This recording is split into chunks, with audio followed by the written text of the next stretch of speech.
아브라함이 브엘셰바에 머물 때 있었던 일입니다.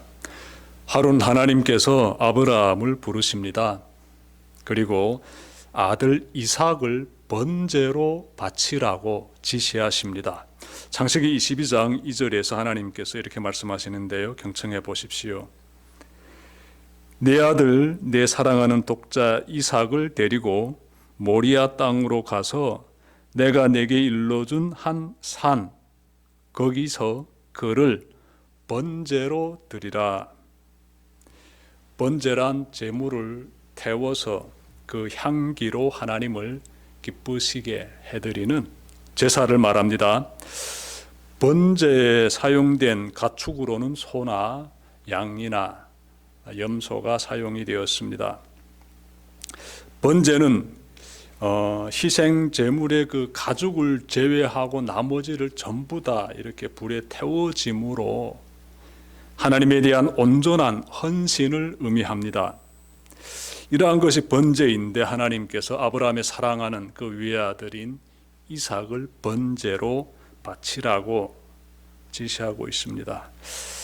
자, 그러면 하나님께서 인신 제사를 원하시는 것일까요?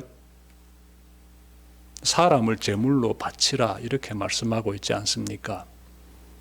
그래서 하나님께서 인신 제사를 원하실까? 이런 질문 가지게 돼요. 레위기 18장 21절을 보시면 인신 제사에 대한 하나님의 입장이 나옵니다. 제가 말씀 찾아 읽겠습니다. 너는 결단코 자네를 몰렉에게 주어 불로 통과하게 함으로 내 하나님의 이름을 욕되게 하지 말라. 나는 여호와이니라. 몰렉은 암몬 민족의 신입니다. 그들이 숭배했던 신의 이름 몰렉인데요. 이 암몬 민족이 믿고 있는 이러한 몰렉, 이 신에 대한 숭배하는 행위가 가나안 땅에도 퍼져 있었습니다. 몰렉을 숭배하는 사람들은 자신의 어린 자식을 희생 제물로 삼아 불태우는 인신 제사를 행했습니다. 하나님은 인신 제사를 금하셨을 뿐만 아니라 이런 행위를 하게 되면은 자신이 몸소 치겠다고 말씀하셨어요. 레위기 20장 4절부터 5절 말씀 찾아 읽겠습니다. 그가 그의 자식을 몰렉에게 주는 것을 그 지방 사람이 못 본 채 하고 그를 죽이지 아니하면 내가 그 사람과 그의 권속에게 진노하여 그와 그를 본받아 몰렉을 음란하게 섬기는 모든 사람을 그들의 백성 중에서 끊으리라. 하나님 말씀입니다. 하나님은 이처럼 인신제사를 원하지 않으시는데 왜 아브라함에게 인신제사를 요구하시는 것일까요? 그것도 아브라함과 사라 사이에서 태어난 외아들 이삭을 통해 아브라함의 후손이 크게 번성할 것이라고 거듭하여 하나님이 약속하셨는데 왜 그 아이를 번제물로 바치라고 지시하시는 것일까? 질문 가지게 됩니다. 당시 이삭은 10대의 소년입니다. 이방인들이나 자식을 번제물로 바치는 행위를 우리가 살펴보았는데 하나님께서 아브라함에게 요구하고 있어가지고 그 이유가 굉장히 궁금해집니다. 여러분 1절에서 나와요. 그것은 하나님께서 아브라함의 믿음을 시험하기 위해서입니다. 당시 아브라함의 나이는 대략 115세 정도로 추정됩니다. 그는 지금까지 인생의 산전수전을 많이 겪으며 살아왔습니다. 그런데 지금의 시련은 그 어떤 시련보다 가혹한 시련입니다. 그의 고통은 사랑하는 자식을 죽여 희생 제물로 바쳐야 한다는 것 때문에 겪는 고통이 아닙니다. 아들을 번제물로 바쳐야 되기 때문에 그래서 그토록 힘들어하는 고통이다. 물론 그런 고통도 있겠지만 그보다 더 심각하게 그를 꽉 내려누르는 고통이 있습니다. 왜냐하면 자식을 번제물로 바치는 그러한 행위는 이방인들도 행하고 있다라고 제가 앞서 말씀드렸습니다. 몰렉을 숭배하는 자들만 봐도 자기 자식을 죽여서 내가 믿는 신에게 바쳤다. 그러니 다른 사람들도 자식을 잃는 고통 감수하면서 그 시대를 살아갔습니다. 아브라함은 지금 이삭을 하나님께 번제물로 바쳐야 된다는 그 사실 앞에서 고통을 겪고 있는데, 그는 이방 사람들이 자식을 바치면서 겪었을 고통 정도에 머물지 않고 그보다 더 심각한 고통을 겪고 있는데요. 그 부분을 좀 찾아봅시다. 아브라함을 가장 힘들게 했던 고통은 따로 있습니다. 그것은 하나님과의 관계에 대한 고통, 영적인 고통이에요. 그는 100세의 아들을 가진 것은 전적으로 하나님께서 생명을 주셨기 때문이다. 이것을 너무나 잘 알고 있습니다. 그리고 하나님은 자신에게 준 그 아이를 통하여서 크게 하나의 민족을 이렇게 세우시겠다라고 약속하셨음을 잘 알고 있습니다. 아브라함에게 있어서 하나님은요, 자손의 번성을 약속하시는 복의 하나님이십니다. 그리고 약속의 하나님이시지요. 여러분 생각해 봅시다. 아브라함의 자손이 번성하려면 100세에 얻은 그 아들이 반드시 살아야 됩니다. 잘 자라야 합니다. 그런데 하나님께서 그 아이를 번제물로 바치라고 요구하심으로써 스스로 약속을 깨시는 것 같습니다. 아브라함이 아들을 죽여 제물로 바치면 이삭을 통해, 아브라함의 그 100세 때 얻은 그 아들 이삭을 통해 하나의 민족이 탄생할 것이라는 하나님의 그 약속, 어떻게 될까요? 실현될까요? 실현될 수 없게 되지요. 하나님은 아브라함이 100세에 난 그 이삭, 그 사람이 내 씨가 되어가지고 이삭을 통해서 하나의 민족이 탄생될 것이라고요, 정말 거듭해서 약속하셨는데, 그 아들 이삭을 번제물로 바치게 되면 하나님의 약속이 이루어지기 어렵지요. 하나님의 약속은 없던 일이 되어버리지요. 자, 그리고 거기서 그치지 않습니다. 아브라함 그 사람은요, 자식 한 명 두지 않은 그러한 인생을 산 사람이 되지요. 그러니 복이 없는 사람으로서 취급당하게 되지요. 직설적으로 표현하게 되면 신의 저주를 받은 사람처럼 여김을 받게 됩니다. 아브라함은 75세 때 하나님의 부르심을 받고 그 순간부터 지금까지 약 40여 년 동안 하나님만을 의지하면서 순종의 삶을 살아왔습니다. 여러분의 믿음 생활 몇 년 했습니까? 20년 했습니까? 40년 했습니까? 아브라함 보게 되면요, 이 사람은 40여 년의 시간을 하나님을 의지하면서 오늘 본문 보니까 그렇게 순종의 삶을 살아가고 있다라는 것인데요. 그는 지금까지 이렇게 믿음의 삶을 살아왔어요. 아브라함은 가족과 고향을 떠나면서 하나님을 따랐습니다. 그가 하나님을 의지하고 따랐던 이유는 무엇일까요? 하나님께서 그에게 복을 주시겠다고 말씀하셨기 때문이에요. 여러분, 하나님의 복을 받아야 되고요, 사모해야 합니다. 하나님께서 그에게 복을 주시는 하나님으로서 나타나셨잖아요. 창세기 12장 2절 보십시오. 내가 너로 큰 민족을 이루고 내게 복을 주어 내 이름을 창대하게 하리니 너는 복이 될지라. 하나님 약속이에요. 내게 복을 주겠다고. 그래서 아브라함이 그 말씀을 믿고 순종해서 움직여서 고향을 떠났던 것이지요. 이 복의 관문과도 같은 이러한 역할을 하게 될 아이가, 이 아이가 바로 외아들 이삭인데 하나님이 이삭을 바치라고 하니 아브라함의 심정이 얼마나 지금 괴롭겠습니까? 외아들을 잃게 될 고통도 어마어마한데 그보다 더 큰 고통은 도대체 하나님의 뜻이 무엇인지 알 수가 없는 거예요. 영적인 고통, 굉장히 그를 크게 짓누르게 되지요. 그는 이것이 자신의 믿음 상태를 시험하고자 하시는 하나님의 계획임을 전혀 모르고 있습니다.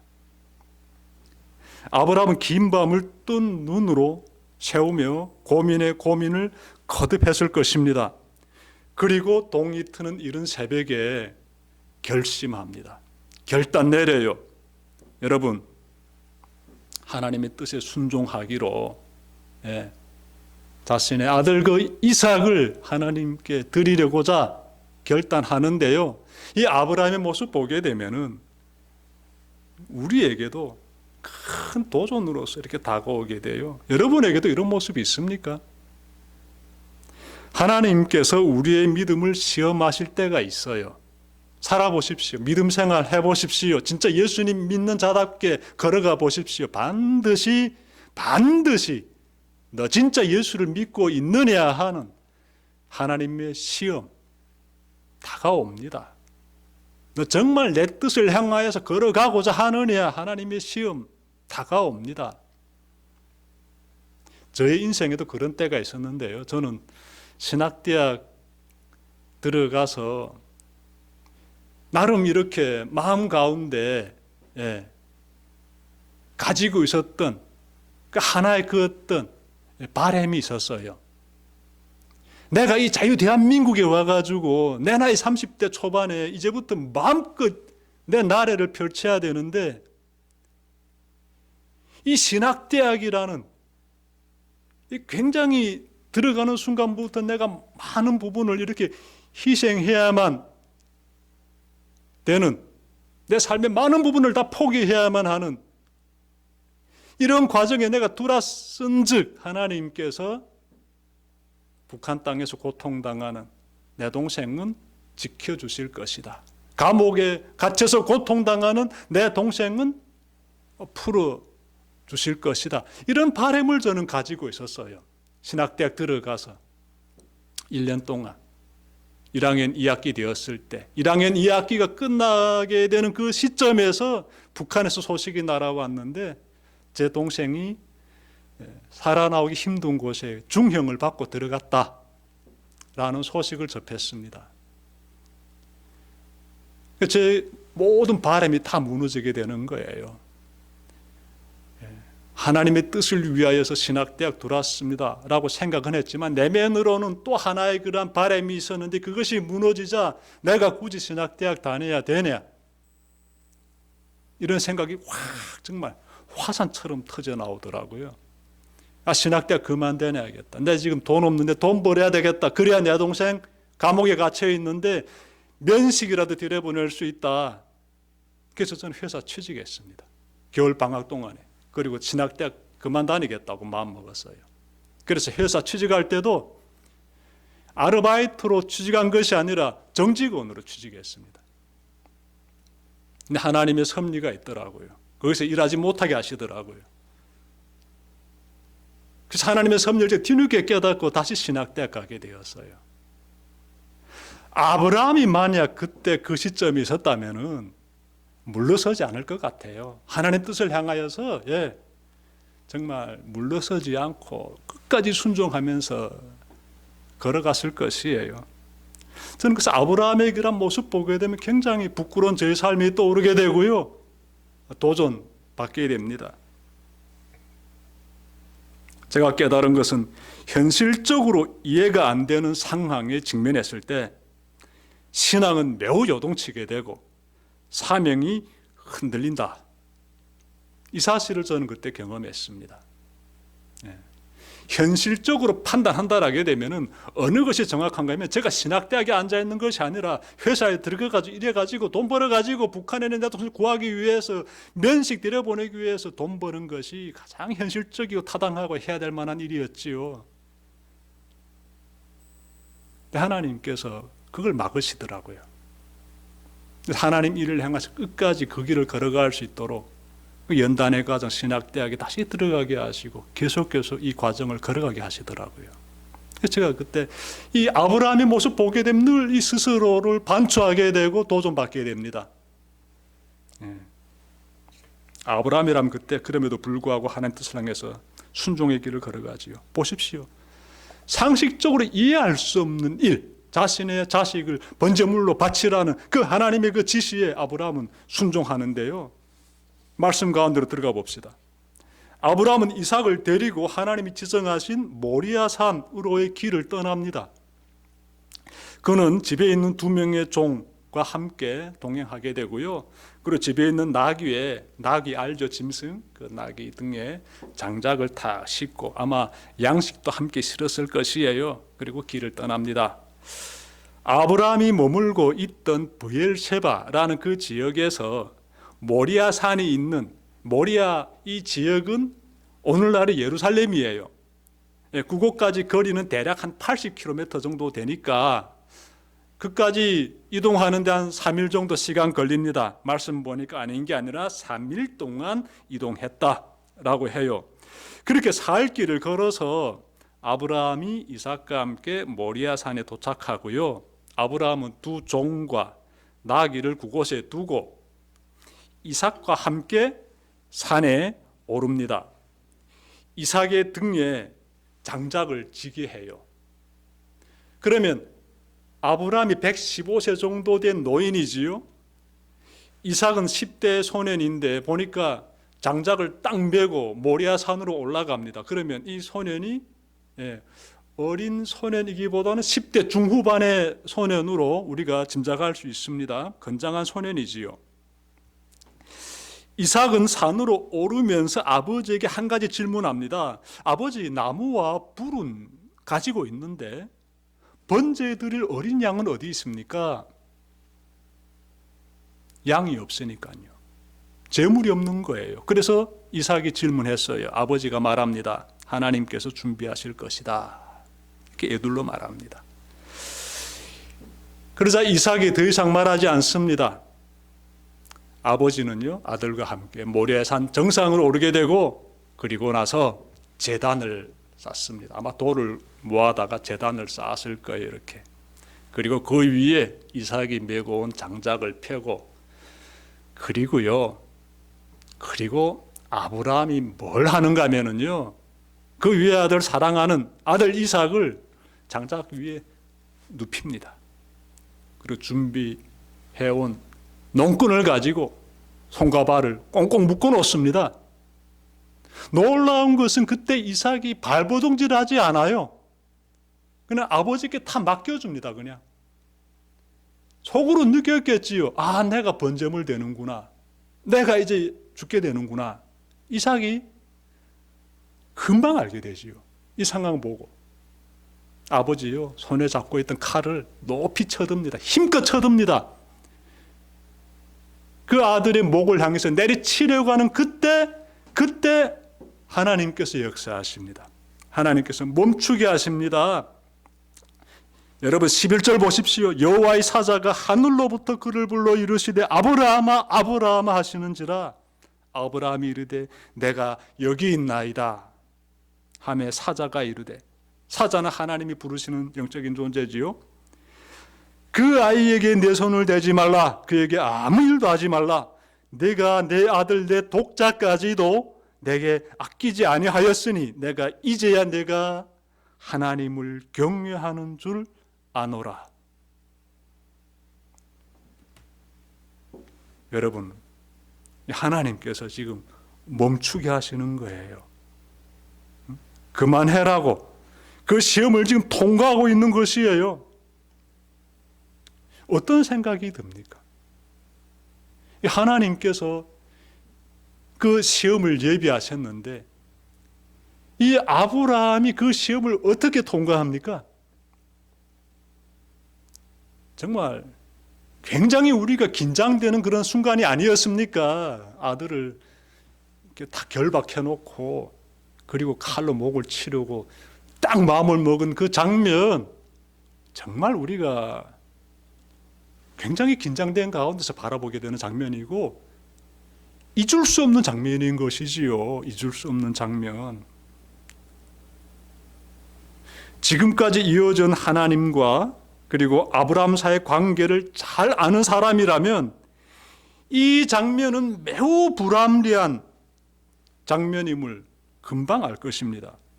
도무지 이해할 수 없는 장면이에요. 하나님이 너무나 지나친 요구를 하고 있다라고 말할 수밖에 없는 장면이에요.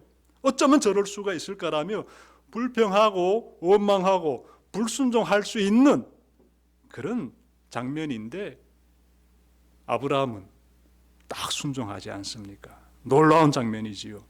그는 이렇게 함으로써 하나님과의 어떤 관계? 순종의 관계를 이어갑니다. 그 하나님과의 순종의 관계를 이어가기 위해서 아들을 희생 제물로 바치기까지 하는 거예요. 누가? 이 아브라함이, 이 믿음의 조상 아브라함이 하나님의 시험을 멋있게 통과하는 겁니다. 여러분, 순종이요, 이것이 믿음의 표현입니다. 순종. 불합리한 상황 이미 확실한데 그럼에도 불구하고 순종하는 것이, 그것이 진짜 믿음이에요. 아브라함은 자신이 사랑하는 아들, 자신의 전부인 그 아들을 하나님께 드림으로써 하나님께 드리는 순종은 어떠해야 하는지를 우리에게 보여주고 있습니다. 아브라함이 제단에서 아들에게 칼을 내리치는 그 순간 그 아들도 죽음을 경험하고 아버지도 그때 죽음을 경험하는 거예요. 그는 나의 생명을 드림으로써 하나님의 뜻에 순종하고자 했던 것이지요. 자신의 가장 소중한 것을 하나님께 기꺼이 드리는 모습, 그런 모습이 여러분의 삶에서도 나타나고 있습니까? 아브라함이 믿는 하나님을 나도 지금 믿고 있는데 나도 그러면 그렇게 행하고 있느냐? 이 질문이에요. 아브라함은 하나님과의 좋은 관계, 즉 하나님께 순종하는 그 믿음의 관계를 이어가기 위해서 자신을 이처럼 희생시키고 있는데 여러분은 어떻게 살고 있습니까? 가장 좋은 것은 나를 위해 사용하고 그리고 남은 것 중에서 일부를 하나님께 드리는 그런 부끄러운 삶을 살고 있지는 않습니까? 그것이 물질이든 시간이든 그 어떤 봉사이든 말입니다. 나는 참으로 하나님을 믿습니다. 나는 하나님의 말씀에 순종하는 사람입니다. 참으로 당신이 그렇게 고백한다면 말로만 하지 말고 삶으로 표현하라. 이것이 성경의 요구이고요. 우리가 마땅히 행해야 될 모습입니다. 지금까지 믿음의 삶을 사는 동안 나의 수입의 11조를 하나님께 몇 번이나 드려봤습니까, 여러분들? 저는 개척하고 지금까지 살아오면서요, 우리 교우들 중에서 1년에 단 한 번이라도 하나님께 11조를 드린 적 있나? 이 영적인 여러분의 그 신앙 상태를 잘 심어줘야 될 목사로서 저는요, 저 책임감을 가지고 저는 살펴봅니다. 아니, 내가 주로부터 받은 그 수입 전부를 드리는 것도 아니고 내가 소중히 여기는 것을 아브라함처럼 하나님께 기꺼이 올려드리는 것도 아니고 고작 수입의 11조를 하나님께 드리는 것, 그거 1년에 단 한 번도 못했다. 아니 13년 교회 생활하면서는 한 번도 한 적이 없다라면 정말 그 신앙이 죽은 신앙 아닐까요? 말로만 하나님 믿는다는 것이지. 우리 하나님은 믿음을 보시는데, 저 아브라함처럼 말입니다. 그 믿음의 모습을 보시는데, 여러분, 말보다 중요한 것이 삶이고요, 행위입니다. 단편 예를 제가 말씀드린 거예요. 내가 가지고 있는 시간 중에서 가장 좋은 시간을 하나님께 올려드리고 있습니까? 내가 필요한 일 다 하고 남은 시간 있게 되면은 내 하나님께 나아가야지. 그렇게 살고 있지는 않습니까? 교회에서 봉사하는 거는 뭐 즐겁고 감격 가운데서 주의 거룩한 성전이니 거룩성이 드러나는 공간이기 때문에 나의 작은 보탬이라도 기여해야지. 이런 멋있는 마음을 가지고 봉사하고 있습니까? 교회 생활하면서 빗자루 한번 잡지 않고 왔다 갔다 하는 분들도 꽤 있는 것 같더라고요. 정말 우리는 인생의 이 삶의 이 여정을요, 정말 하나님 보시기에 가장 귀한 것을 온전하게 주님께 올려드리면서 살고 있는지 돌아봐야 됩니다. 그래야 인생을 후회 없이 살 수가 있어요. 나중에 크게 후회할 수 있습니다. 나 그때 왜 그렇게 못 살았지? 내 오르기 흥성할 때 내가 왜 주를 위해서 그렇게 헌신하지 못했지? 단 한 번도 내 마음을 온전하게 불태워드리지 못했을까? 크게 후회할 것입니다. 제발 후회하며 살지 마십시오. 정말 대성교회는 여러분들이 온 몸을, 온 영혼을 다 불태울 수 있는 귀한, 하나님께 영광 올려드릴 수 있는 너무나 아름다운 공동체입니다. 이곳에서 여러분들의 삶에 넘치는 보람 많이 만끽하시길 바랍니다. 아브라함이요, 이 하나님께서 이렇게 그 아들을 번제물로 드리려고 할 때 딱 멈추게 하시고 아들을 살려주시는 그 감격을 경험하고 나서 또 다른 경험하게 돼요. 하나님께서요, 이 아브라함의 눈을 열어서 저기 수풀에 뿌리 걸려있는 순양을 보게 하십니다. 하나님 예배하신 거예요, 순양을. 그래서 아브라함이 그 순양을 잡아다가 아들 대신 그 제단에서 하나님께 번제를 올려드립니다. 그리고 이곳 이름을 여호와 이레라고 짓습니다. 하나님께서 준비하신다. 하나님이 다 준비하시고 다 예비하세요. 그러니 믿음의 길을, 복된 인생의 길을 여러분들 정말 충만하게 누리면서 잘 살아가야 되지 않겠습니까? 우리 하나님이 다 예비하신 가장 좋은 것으로 약속하신 대로 이삭이 어떻게 됩니까? 이스라엘 민족의 조상이 되지 않습니까? 하나님의 약속은 그대로 이루어지는 것이지요. 말씀 마치려고 합니다. 오늘은 불합리해 보이는 지시라는 제목으로 말씀을 전해드렸습니다. 하나님은 불합리해 보이는 지시로 아브라함을 시험하셨으며 아브라함은 하나님의 말씀에 무조건 순종함으로써 시험을 훌륭하게 통과했습니다. 여러분의 삶에서도 이와 같은 아름다운 믿음의 여정이 이어지기를 주님의 이름으로 축원합니다. 기도드립시다.